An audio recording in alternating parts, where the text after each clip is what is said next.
นมัสการพระคุณเจ้าที่เคารพอย่างสูงเรียนท่านคณะกรรมการและท่านผู้มีเกียรติที่เคารพทุกท่านจิตอาสาการทำความดีแม้ไม่มีใครชื่นชมยินดีก็ต้องทำการทำความดีแม้ต้องฝืนใจทำก็ต้องทำการทำความดีแม้ไม่มีใครเห็นก็ต้องทำการทำความดีแม้ไม่เห็นผลตอบแทนก็ต้องทำการทำความดีแม้มีเวลาน้อยนิดก็ต้องท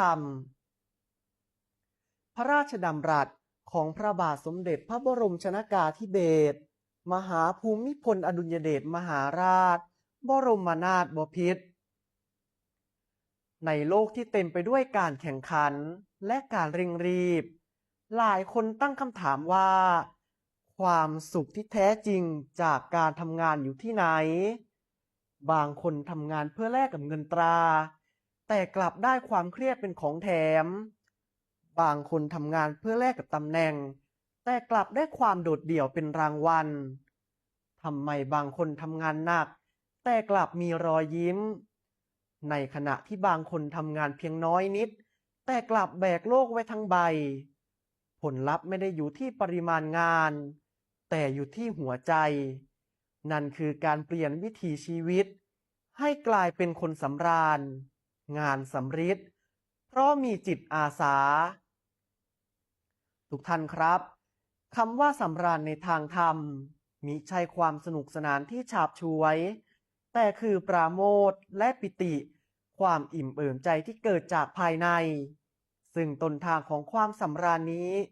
มีจุดกำเนิดมาจากหลักธรรมที่เรียกว่าอัตถจริยาอันหมายถึงการประพฤติตนให้เป็นประโยชน์ต่อผู้อื่นเมื่อเรามีจิตอาสาหรือที่ทางพระพุทธศาสนาเรียกว่าปาระหิตปฏิบัติคือการมุ่งทำประโยชน์เพื่อผู้อื่นใจของเราจะขยายใหญ่ขึ้นจากเดิมที่เคยคิดแต่เรื่องตัวเราของเราใจจะเริ่มถามว่าเราจะช่วยเขาได้อย่างไรวินาทีที่ใจคิดจะให้นั่นเองความตระหนี่และความเห็นแก่ตัวซึ่งเป็นประดุจก้อนหินหนักๆในใจถูกวางลงทิ้งไว้เพียงความเบาสบายที่เรียกว่าความสำราญทุกท่านลองพิจารณาเหตุการณ์สมมุติที่เกิดขึ้นจริงในสังคมดูครับว่ามีอาสากู้ภัยคนหนึ่งเขาต้องตื่นกลางดึกเพื่อไปช่วยผู้ประสบอุบัติเหตุบนท้องถนนทั้งที่เขาไม่ได้ค่าจ้างแม้แต่บาทเดียวหากมองด้วยสายตาคนนอกเราอาจจะมองเขาลำบากแต่ถ้ามองด้วยสายตาธรรมะเขาคือคนสำราญเพราะในขณะที่เขากำลังตัดทางซากรถเพื่อช่วยชีวิตคนใจของเขาเปี่ยมด้วยพรหมวิหารสี่เมตตาการุณามุทิตาและอุเบกขาซึ่งอธิบายได้ว่าเขามีเมตตาปรารถนาให้เพื่อนมนุษย์พ้นภัยเขามีกรุณาลงมือช่วยอย่างสุดกำลังเขามีมุทิตาเมื่อเห็นผู้ป่วยรอดชีวิตและเขามีอุเบกขายอมรับในกฎไตรลักษณ์หากสุดวิสัยจะช่วยได้เมื่อจิตอาสาทำงานอย่างเต็มที่ผลที่ตามมาคืองานสำเร็จความสำเร็จของงานกู้ภัยนั้นไม่ใช่แค่การปิดเค้นเหตุการณ์แต่คือการรักษาชีวิตคนและการสร้างสังคมแห่งการเกื้อกูลซึ่งนับเป็นความสำเร็จที่ยิ่งใหญ่กว่าดัชนีชี้วัดใดๆความสำเร็จของงานนั้นมิได้เกิดจากพละกำลังเพียงอย่างเดียวแต่เกิดจากอิทธิบาทสี่ที่ถูกขับเคลื่อนด้วยพลังแห่งจิตอาสาคือฉันทะวิริยะจิตตะและวิมังสาคือเมื่อมีจิตอาสาเราย่อมมีฉันทะคือความรักในสิ่งที่ทำเมื่อเรารักในสิ่งที่ทำเราย่อมมีวิริยะเพียรพยายามโดยไม่รู้เหน็ดเหนื่อยเมื่อเราทำด้วยใจ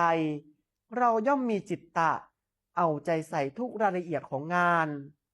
และเมื่อพบอุปสรรคเราย่อมมีวิมังสาใช้ปัญญาแก้ไขเพื่อให้ผลงานบรรลุเป้าหมายเพื่อประโยชน์ส่วนรวมดังนั้นจิตอาสาจึงไม่ใช่แค่การเสียสละเวลาแต่มันคือการเพาะปลูกความสุขลงในใจตนเองยิ่งเราให้ใจยิ่งกว้างยิ่งเราอาสางานยิ่งง่ายเพราะไม่มีความยึดมั่นถือมั่นมาเป็นตัวถ่วงท่านคณะกรรมการที่เคารพสังคมจะงดงามเพียงใดหากครูสอนศิษย์ด้วยจิตอาสาหากหมอรักษาคนไข้ด้วยไมตรีจิตโดยแท้หรือแม้แต่การหยิบยืนน้ำใจเล็กๆน้อยๆให้กันในชีวิตประจำวันสิ่งเหล่านี้เปรียบเสมือนการสร้างสวรรค์บนดินน้ำที่อยู่ในตุ่มถ้าไม่ตักแบ่งปันออกไปบ้างนานวันเข้าก็ย่อมเน่าเสียและระเหยหายไปแต่ใจที่มีจิตอาสาเปรียบเสมือนน้ำในลำธารที่ไหลรินอยู่เสมอน้ำที่ไหลออกไปสร้างความฉ่ำเย็นให้กับพื้นป่ามากเท่าไหร่ตัวมันเองก็ยิ่งใสสะอาดและทรงคุณค่ามากเท่านั้นขอให้ทุกท่านจงเป็นคนสำราญที่สร้างงานสำริดด้วยแรงกายแรงใจที่เป็นจิตอาสาเพื่อความสงบสุขของตัวเราเองและเพื่อนมนุษย์สืบไปมีศีลสัตย์สุจริตจิตอาสาย่อมควรค่าน่าชมสมศักดิ์ศรี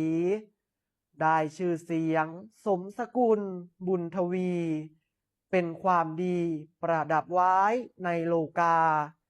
มาคนเห็นแก่ตัวทั่วทุกทีมีคนดีแม้มีน้อยคอยออกหน้าช่วยสังคมเป็นคุณบุญนำพาผู้มีจิตอาสาน่าชมเอ่ย